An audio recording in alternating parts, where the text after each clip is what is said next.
दोस्तों आज हम एक्सप्लेन करने वाले हैं हाल ही में web series Kota Factory season 3 के सारे एपिसोड्स को, जिसकी डिमांड आप लोगों ने की थी। अब आप वीडियो को भी लाइक कर दीजिए। हम चलिए कहानी शुरू करते हैं। तो एपिसोड 1 की शुरुआत में उधर मीनल कचौड़ी खा रहे होते हैं, तभी वहाँ वैभव आता है और कहता है यार हम 12th क्लास में हैं और अभी भी 11th क्लास के कॉन्सेप्ट हमें क्लियर नहीं है, तो हमारा जेईई कैसे निकलेगा। जिसके बाद ये तीनों अपनी कोचिंग जाते हैं और वह बबलू सर से पूछते हैं कि जीतू भैया कब तक आएंगे, वो 2-3 महीने से गायब हैं और हमारी पढ़ाई भी छूट रही है। तब बबलू कहता है कि उनके दादाजी की तबीयत खराब हो गई है, इसलिए वो आ नहीं पा रहे, लेकिन मंडे तक वो जरूर आ जाएंगे, तो अभी जाओ और मन लगाकर पढ़ाई करो। इन तीनों के जाने के बाद गगन सर बबलू से पूछते हैं कि जीतू से बात हुई थी क्या। तो बबलू कहता है नहीं, वो तो फोन ही नहीं उठा रहे, मगर मुझे इन्हें झूठ बोलना पड़ा। इसके बाद हम जीतू भैया को देखते हैं जो कि काफी डिप्रेशन में अपने घर में पड़े होते हैं। सबको मोटिवेट करने वाले जीतू भैया की आज खुद की ऐसी हालत हो रखी थी कि बस वो पूरे दिन सिगरेट फूकते थे और दारू पीकर घर पे पड़े रहते थे। उन्हें घर की व्यवस्था का भी होश नहीं था और ऐसी हालत जीतू की इसलिए हुई थी क्योंकि पिछले सीजन में एक लड़की मर गई थी। दरअसल पढ़ाई के प्रेशर के चक्कर में एक लड़की ने आत्महत्या कर ली थी और जीतू को लग रहा था कि कहीं न कहीं उस लड़की की मौत का जिम्मेदार वो भी है, इसलिए वो इतने डिप्रेशन में है। इसी बीच जीतू को अपने दोस्त ध्रुव का बार बार कॉल आ रहा होता है, लेकिन वो कॉल नहीं उठाता। फिर एक दिन वो अपने दोस्त का कॉल पिक कर ही लेता है और इन दोनों के बीच बात होती है। जीतू कहता है कि मैं तेरे पैसे जल्द से जल्द लौटा दूंगा, जिस पे ध्रुव कहता है कि मैंने पैसों की बात करी ही नहीं। तब जीतू पूछता है तो कॉल क्यों कर रहा था, जिस पे ध्रुव बताता है कि मेरे चाचा चाची अपने लड़के को कोटा भेजना चाहते थे, लेकिन वो कोटा भेजने में डर रहे थे, तो मैंने सोचा तेरी बात उनसे करवा दूं, लेकिन तूने तो फोन ही नहीं उठाया। खैर अब मैंने उनके लड़के को कोटा भेज दिया है और तू है तो सब देख ही लेगा। इधर एमर्स में वैभव अपने कजन को मिलने के लिए बुला रहा होता है और तब वो उदय और मिनल को बताता है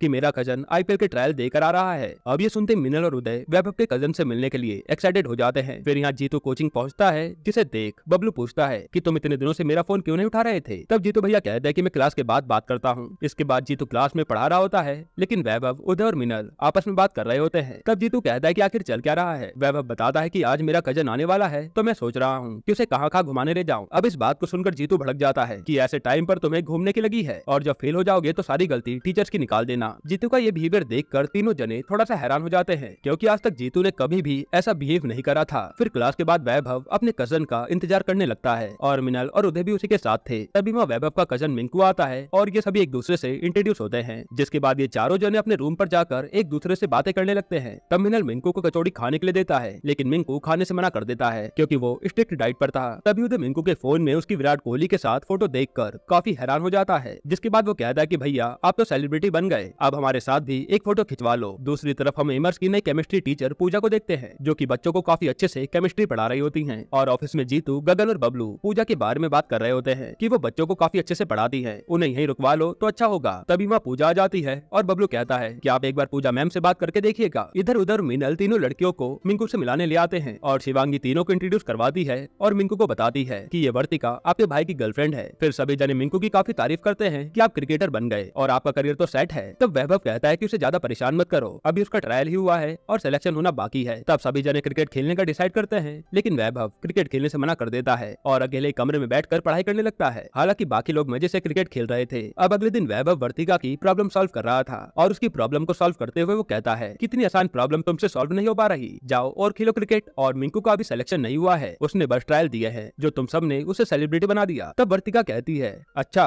तो तुम्हें जलन हो रही है, यह कहकर वो उसे चिढ़ाने लगती है। इधर जीतू पूजा के पास जाता है और उससे पूछता है कि आप कब तक बच्चों को पढ़ाएंगी। तब पूजा कहती है कि मुझे भी बच्चों की चिंता है, इसलिए मैं बच्चों को बीच में छोड़कर नहीं जाऊंगी, पूरा साल खत्म होने के बाद ही मैं वापस जाऊंगी, क्योंकि ये कोटा मुझे अच्छा नहीं लगता। फिर हम वैभव को देखते हैं जो पढ़ाई कर रहा होता है। तभी उसकी माँ का फोन आता है और वो उसे बताते हैं कि मिंकू का आईपीएल में सिलेक्शन हो गया है। तब वैभव गुस्से में कहता है कि फिर तो मैं भी क्रिकेट खेलना शुरू कर देता हूँ और बन जाता हूँ क्रिकेटर। ये कहकर वो फोन काट देता है और उसे देखकर हमें समझ आ रहा था कि वैभव अपने कजन की सक्सेस को देखकर जेलस फील कर रहा है। फिर अगले दिन क्लास अटेंड करने के बाद वैभव सीढ़ियों से नीचे उतर रहा था। तभी वहाँ उदय और मिनल आकर उससे पार्टी मांगने लगते हैं कि तेरे भाई का आईपीएल में सिलेक्शन हो गया है, चल अब पार्टी दे। तब वैभव इन पर भड़क जाता है और कहता है कि जिसका सिलेक्शन हुआ है उसी से जाकर पार्टी मांग लो। अब इस चीज को जीतू देख लेता है और इन तीनों को ऑफिस में बुलाता है। फिर जीतू भैया वैभव से पूछते हैं कि आखिर हुआ क्या। तब वो बताता है कि मेरे कजन का आईपीएल में सिलेक्शन हो गया है, लेकिन अभी तक मेरा कुछ भी नहीं हुआ। मुझे तो ये भी नहीं पता कि मेरा जेईई निकलेगा या नहीं, और अगर जेईई निकल भी गया तो उसके 4 साल तक मुझे पढ़ाई करनी होगी, पता नहीं मेरा आईआईटी में होगा या नहीं। तब जीतू कहता है ठीक इसी तरह तेरे भाई को भी लगता होगा कि मेरा क्रिकेट में होगा या नहीं, लेकिन उसने कभी हार नहीं मानी और हमेशा मेहनत करता रहा। वैसे भी आजकल हर गली मोहल्ले में बच्चा बच्चा क्रिकेट खेल रहा है, तो अपने भाई का सक्सेस रेट तो खुद ही निकाल ले। और वैसे भी पढ़ाई करने का डिसीजन तेरा खुद का था, तो तू अपने आप को दोष मत दे और अपनी पढ़ाई पर फोकस कर। अभी बात वैभव को समझ आ जाती है। फिर सीन कट होता है और हम जीतू भैया को साइकोलॉजिस्ट सुधा के पास बैठे हुए देखते हैं, जहाँ वो थेरेपी ले रहे थे। वो डॉक्टर से कह रहे होते हैं कि अब वो काफी अच्छा फील कर रहे हैं, वो बच्चों को काफी अच्छे से पढ़ा भी रहे हैं, तो अब उन्हें थेरेपी की जरूरत नहीं है। तब डॉक्टर सुधा कहती हैं, लेकिन अगर तुम्हें कभी भी मुझसे बात करनी हो या फिर थेरेपी लेने का मन करे तो तुरंत मेरे पास आ जाना। जिसके बाद जीतू भैया अपने घर पर पेंटर को बुलाकर घर में आए सीलन को ठीक करवा लेते हैं। उधर वैभव अपने कजन को फोन करके उसे कांग्रेचुलेट करता है। यहीं पर एपिसोड 1 खत्म होता है। एपिसोड 2 की शुरुआत में जीतू क्लास अटेंड कर रहा होता है और क्लास खत्म होने के बाद सभी बच्चे जाने लगते हैं। तब वैभव देखता है कि वर्तिका अभी भी कोई प्रॉब्लम सॉल्व कर रही है। पास जाने पर वर्तिका बताती है कि ये प्रॉब्लम मुझसे सॉल्व नहीं हो पा रही। तब वैभव उसे सॉल्व करते हुए कहता है कि इतनी आसान प्रॉब्लम तुमसे सॉल्व नहीं हो पा रही तो तुम क्या करोगी। खैर फिर हम जीतू को देखते हैं, जिसे बबलू कह रहा होता है कि आपको एक पॉडकास्ट देने जाना है, जिस वजह से हमारे एमर्स का नाम थोड़ा वायरल होगा। और हाँ, आप ये भी सोच लेना कि अगले साल से बच्चों को केमिस्ट्री कौन पढ़ाएगा, क्योंकि पूजा दी तो चली जाएंगी। दूसरी तरफ मिनल अपने रूम में जा रहा होता है। तभी मकान मालकिन की बेटी उससे किराया मांगने लगती है और मिनल ने काफी दिनों से किराया नहीं दिया था। तब वो कहते हैं कि अगर आज रात तक तूने किराया नहीं दिया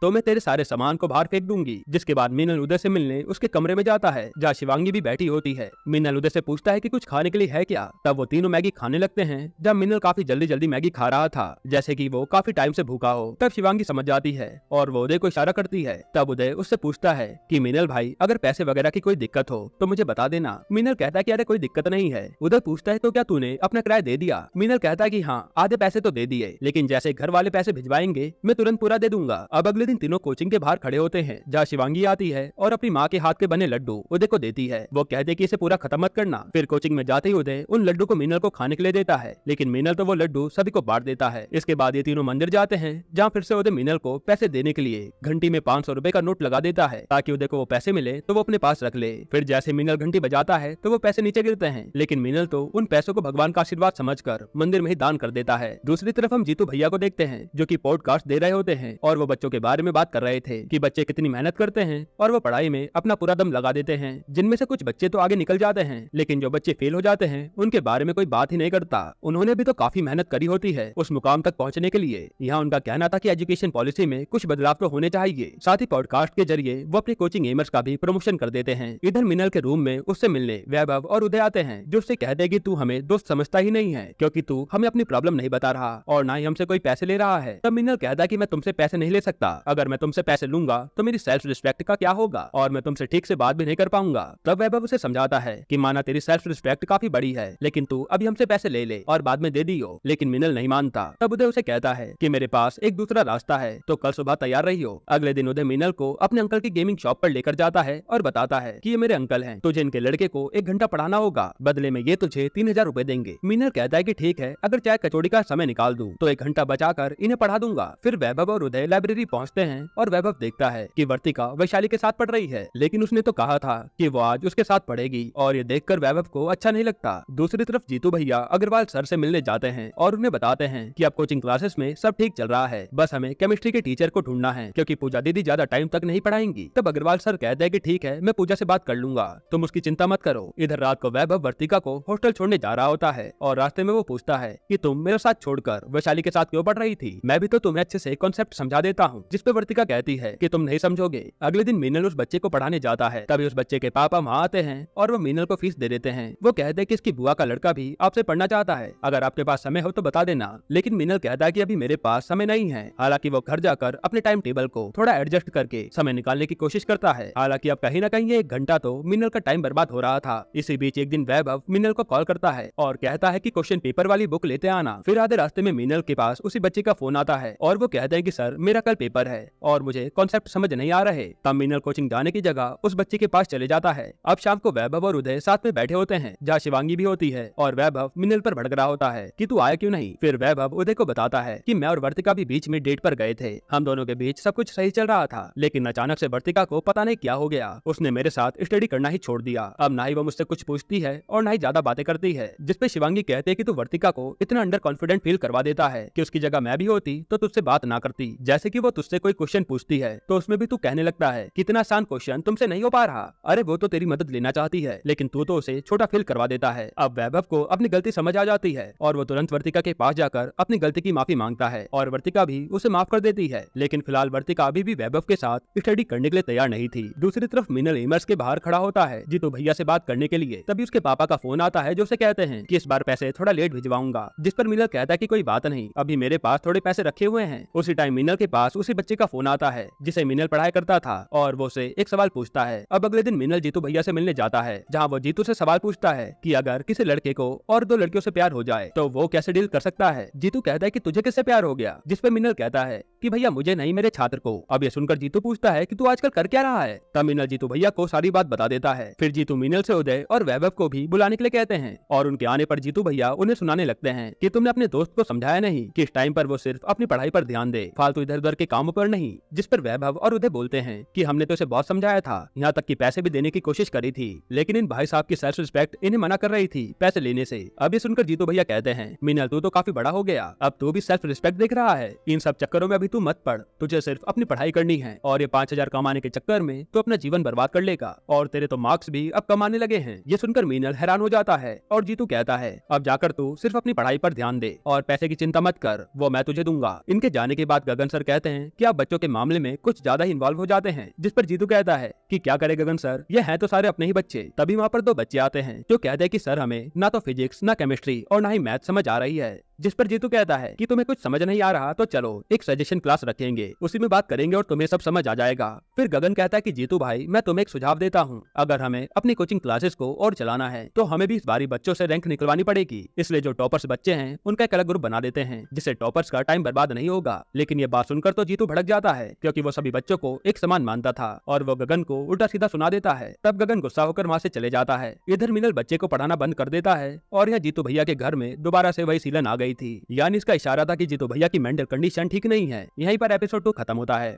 एपिसोड 3 की शुरुआत में जीतू उसी साइकोलॉजिस्ट से मिलने जाता है और उसे सब कुछ बताने लगता है कि कल कैसे वो गगन सर पर इतना भड़क गया था, जिस पर डॉक्टर कहती है कि देखो जीतू, हर किसी के पर्सपेक्टिव अलग अलग होते हैं, इसलिए हमें हर किसी का पर्सपेक्टिव सुनना चाहिए और तुम तो यहाँ कुछ ज्यादा ही बोल गए, इसलिए मेरा कहना तो यही है कि तुम जाकर पहले गगन सर से माफी मांगो और आज से अपने गुस्से पर कंट्रोल करो। इधर वैभव और मीनल के सामने शिवांगी एक मैथ का क्वेश्चन सॉल्व कर देती है, जिसे देखकर दोनों हैरान हो जाते हैं। तब शिवांगी बताती है कि मैं अपने नीट के एग्जाम की टेस्ट क्लास ले रही हूँ, जिसमें मेरे अच्छे मार्क्स भी आ रहे हैं। ये सुनकर वैभव और मीनल बताते हैं कि हमसे तो ये क्लास के क्वेश्चन ही सॉल्व नहीं हो पा रहे, तो हम टेस्ट सीरीज कहाँ से चालू करें। इसके बाद हम कोचिंग क्लास का सीन देखते हैं, जहाँ जीतू भैया आए हुए बच्चों से पूछते हैं कि बाकी बच्चे कहाँ गए। तब वैभव वर्तिका बताते हैं कि आज से टेस्ट सीरीज चालू हो गई है, तो सभी बच्चे उसी की प्रैक्टिस में लगे हैं। जीतू भैया पूछते हैं कि तुम सीरीज नहीं दे रहे क्या, जिसपे वैभव बोलता है कि नहीं भैया, अभी कोर्स ही पूरा नहीं हुआ तो हम टेस्ट सीरीज कैसे दे दें। तब जीतू भैया उन्हें समझाते हैं कि टेस्ट सीरीज देनी जरूरी है, जिससे पता चलेगा कि तुम कितने पानी में हो। फिर क्लास खत्म होने के बाद सभी बच्चे टेस्ट सीरीज कहाँ देनी है इसके बारे में सोच रहे थे।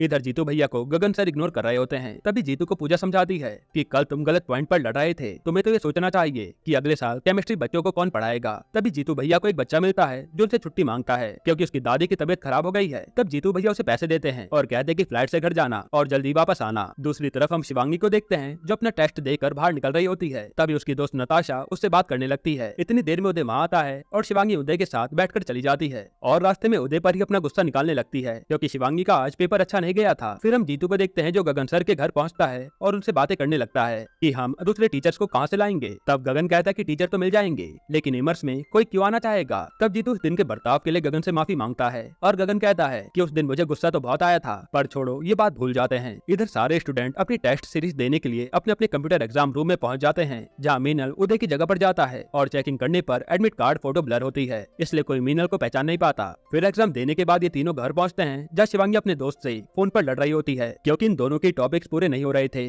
तभी मां मीनल और वैभव के बीच दो कचौड़ियों की शर्त लग जाती है कि कौन सबसे ज्यादा रैंक लाएगा। फिर अगले दिन टेस्ट में मीनल की रैंक अच्छी आती है और वो वैभव से जीत जाता है। फिर उसके अगले दिन वैभव जीत जाता है और ऐसे कभी वैभव जीतता तो कभी मीनल। फिर एक दिन वैभव कहता है कि हम दोनों एक दूसरे से कम्पीट करने के चक्कर में औरों को तो देखना ही भूल गए, कुछ लोग तो टॉप 10 से नीचे ही नहीं आ रहे और हमारा तो 9000 और 10,000 रैंक में अटका हुआ है। फिर ये दोनों अपनी प्रॉब्लम लेकर जीतू भैया के पास जाते हैं। तब जीतू भैया कहते हैं कि तुम्हारे कॉन्सेप्ट्स पूरे हो रखे हैं, तो अब बस तुम जाओ और पुराने पेपर्स निकाल कर उन्हें सॉल्व करने बैठ जाओ। अगले दिन कोचिंग के बाद शिवांगी उदय का इंतजार कर रही थी, लेकिन उदय आता ही नहीं। तब वो नताशा से बात करने लगती है और दोनों ही एक टॉपिक में फंसे थे। फिर उदय आता है और शिवांगी उससे गुस्से में कहती है कि तू चले जा, मैं अपने आप आ जाऊंगी। इधर ऑफिस में जीतू को बबलू उसी लड़के की फोटो दिखाते हुए कहता है कि ये वही लड़का है जिसे आपने पैसे दिए थे फ्लाइट से जाने के लिए अपनी दादी को देखने, लेकिन इस लड़के ने आपसे झूठ बोला था, इसकी कोई दादी की तबीयत खराब नहीं है। ऐसे लड़कों को अपने फ्यूचर की पड़ी नहीं होती और आप बेवजह इन लड़कों पर पैसे खर्चा कर देते हो। अब बबलू के कहने पर जीतू उसके पापा को कॉल करने लगता है, लेकिन फिर अचानक से वो रुक जाता है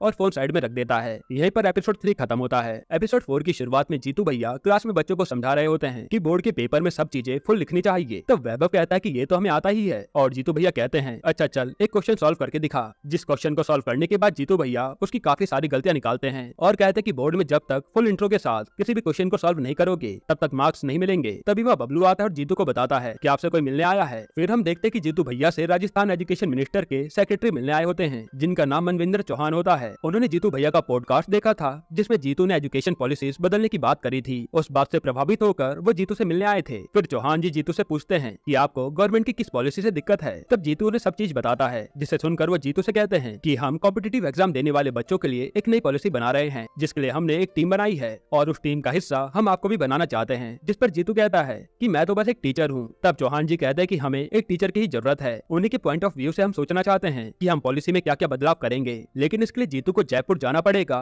और जीतू सिचुएशन में अपने बच्चों को छोड़कर जयपुर नहीं जा सकता। तब चौहान जी जीतू को समझाने लगते हैं कि पॉलिसी मेकिंग ज्वाइन करने से आप काफी लाखों बच्चों का जीवन सुधार सकते हैं, लेकिन जीतू कुछ दिनों का समय मांग लेता है। दूसरी तरफ वैभव मैथ की क्लास ले रहा होता है, जहाँ काफी बच्चों को एक सवाल में दिक्कत होती है। तब मैथ के सर कहते हैं कि तुम इतना इजी क्वेश्चन नहीं कर पा रहे तो तुम मैथ का पेपर कैसे करोगे, और इस बार का पेपर तो IIT बॉम्बे बना रहा है। 2015 में भी IIT बॉम्बे ने ही पेपर बनाया था। इतने ट्रिकी क्वेश्चन थे कि बच्चे सॉल्व ही नहीं कर पा रहे थे। अब ये बातें सुनकर सभी बच्चे काफी घबरा जाते हैं। फिर रूम पर पहुंचकर वैभव मीनल को सारी बातें बताता है। तब मीनल कहता है कि अच्छा मैं तेरे रूम पर आ रहा हूँ 2015 का पेपर लेकर, दोनों साथ में बैठकर सॉल्व करते हैं। दूसरी तरफ हम उदय को देखते हैं जो अभी तक गेम खेल रहा था। फिर रात को जब वो घर जाने लगता है तो उसका दोस्त उसे ड्रिंक ऑफर करता है। पहले तो उदय मना करता है, लेकिन बाद में वो ड्रिंक कर ही लेता है। इधर मीनल और वैभव पेपर सॉल्व करते हैं तो उनके ज्यादा अच्छे नंबर नहीं आते। इस वजह से वो और भी टेंशन में आ जाते हैं। अब अगले दिन क्लास में जीतू भैया देखते हैं कि उदय, वैभव और मीनल में से कोई भी नहीं आया है। तभी बबलू आकर बताता है कि उदय का एक्सीडेंट हो गया है, जिसके बाद जीतू भैया सीधा हॉस्पिटल पहुंचते हैं और देखते कि उदय के पैर में फ्रैक्चर हुआ है और सर में थोड़ी सी चोट लगी है। तभी वहाँ उदय के मम्मी पापा आते हैं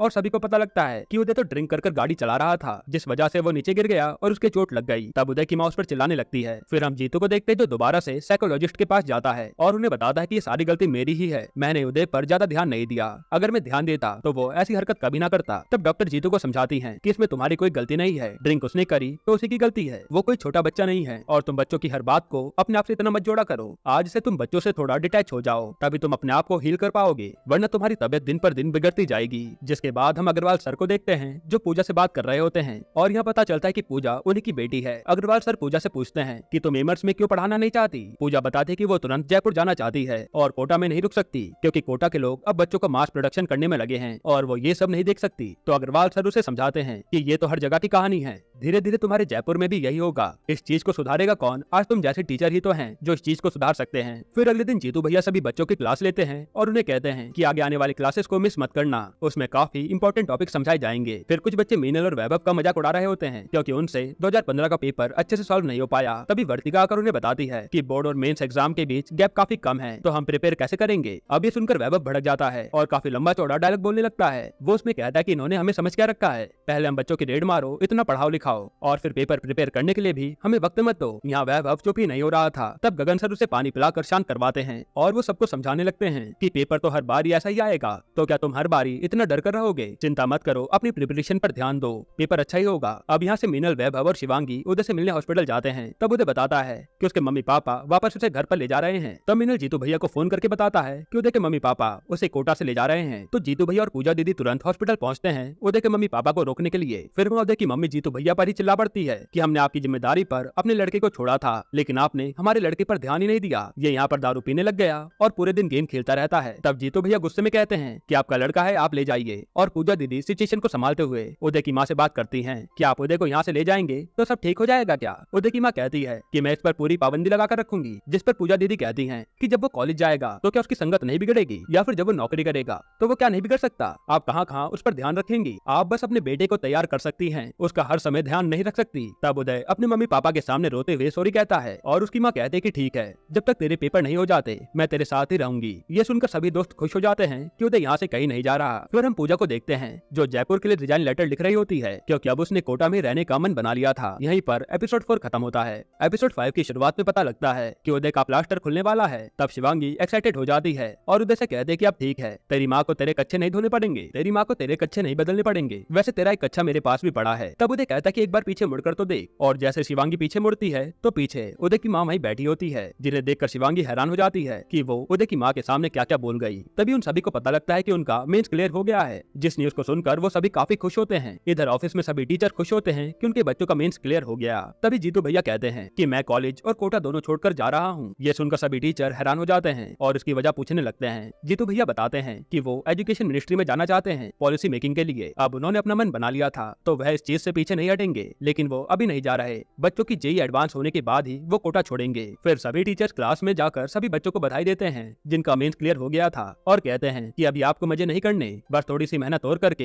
एडवांस भी क्लियर कर लो, फिर मजे ही मजे हैं। जिसके बाद उदय, मीनल, वैभव और वर्तिका साथ में बैठकर पढ़ाई कर रहे होते हैं। तभी वहाँ पर शिवांगी आती है जो सबको बताती है कि उसका नीट एग्जाम क्लियर हो गया है और अब वो अपने पेरेंट्स के साथ घर जा रही है। फिर शिवांगी इमोशनल होकर सभी को गले लगाती है और सबको ऑल द बेस्ट बोलकर चली जाती है। इसके बाद सब जने अपनी पढ़ाई में लग जाते हैं और इस बार उदय भी पढ़ रहा होता है। फिर कुछ दिन बीत जाते हैं और अगले दिन एडवांस का पेपर होता है। तो रात को वैभव वर्तिका को कॉल करता है और कहता है कि हम दोनों के सेंटर भी अलग अलग जगह पर हैं, तो हम एक दूसरे से मिल नहीं पाएंगे। फिर दोनों एक दूसरे को ऑल द बेस्ट कहकर फोन काट देते हैं और सोने चले जाते हैं, लेकिन किसी को भी नींद नहीं आती। अगले दिन सभी जल्दी तैयार होकर अपने अपने सेंटर के लिए निकल लेते हैं, जहाँ मीनल उदय के साथ सेंटर के लिए निकल जाता है और वैभव सारे फॉर्मूला देखकर ऑटो में बैठकर निकलता है। आप सभी अपने अपने सेंटर पर पहुंच गए थे, लेकिन वैभव अभी तक नहीं आया था। तब जीतू भैया, पूजा दी और गगन सर सभी बच्चों को बता रहे होते हैं कि तुम्हें एग्जाम कैसे देना है, कितने टाइम में कितने क्वेश्चन करने हैं। उधर वैभव किसी दूसरे सेंटर में पहुंच जाता है। अब उसके पास केवल 20 मिनट बचे थे और उसे वहाँ कोई ऑटो भी नहीं मिल रहा था। तब वह किसी तरह से एक आदमी से लिफ्ट मांगकर अपने सेंटर पर पहुंचता है, जहाँ जीतू भैया ने उसके लिए गेट बंद होने से रुकवा रखे थे। इसके बाद वैभव भी अपना एग्जाम देने चला जाता है। फिर एग्जाम देने के बाद सभी बच्चे बहुत खुश होते हैं और उदय, मिनल और वैभव एमर ऑफिस पहुंचते हैं, जहाँ जीतू भैया उन्हें भी वो बुरी खबर सुना देते हैं कि वो कोचिंग और कोटा दोनों छोड़कर जा रहे हैं। ये सुनकर वो तीनों का मूड ऑफ हो जाता है। तब जीतू भैया कहते हैं कि तुमने तो पढ़ लिया है, अब तुम्हारा मूड ऑफ क्यों हो रहा है। अब कुछ दिनों बाद रिजल्ट आता है और ये सभी एक साथ जाकर अपने अपने रिजल्ट चेक करने लगते हैं, जहाँ उदय एडवांस क्लियर नहीं कर पाता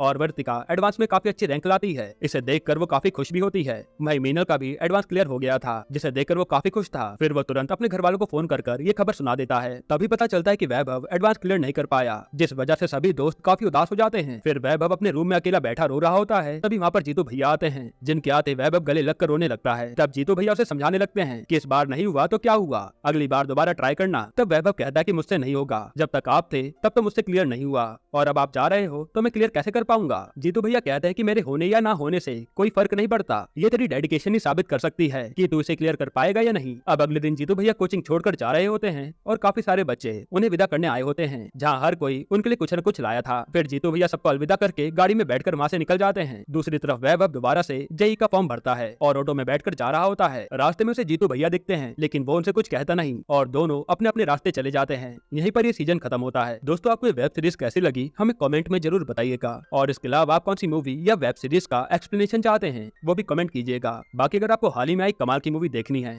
तो आप ये वीडियो देख लीजिए।